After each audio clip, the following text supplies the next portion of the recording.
नमस्कार, लोकसंदेश न्यूज चॅनलमध्ये आपलं स्वागत आहे। पाहूयात आजची विशेष बातमी।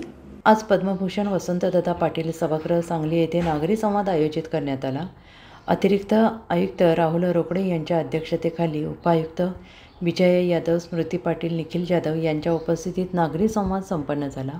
मनपा क्षेत्रातील नागरिकांच्या समस्या तात्काळ निराकरण करण्याच्या दृष्टीने मनपा क्षेत्रातील नागरी संवाद आयोजित करण्यात येत आहे। नागरिकांनी चांगला प्रतिसाद दिलेला आहे।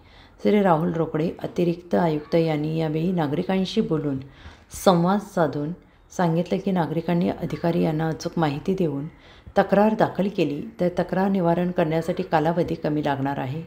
तक्रार निकाली काढण्याचे प्रमाण नक्की कमी होणार आहे। दर मंगळवारी या दिवशी मनपाच्या मुख्यालयात तर उपायुक्त यांच्या नेतृत्वाखाली प्रभाग समिती स्तरावर दर गुरुवारी नागरी संवाद आयोजित करण्यात येतो आहे। यामध्ये प्रथम तक्रार उपायुक्त स्तरावर दाखल होऊन त्यानंतर पुढील आठवड्यात आढावा घेऊन त्यानंतरच माननीय आयुक्त स्तरावर तक्रार दाखल करता येईल यावरच सुनावणी होणार आहे। मुख्य उद्देश नागरिकांच्या तक्रारीवर तात्काळ उपाययोजना करता यावी, प्रशासन आणि नागरिकांमध्ये सुसंवाद होऊन तक्रार निवारण करणे हा आहे।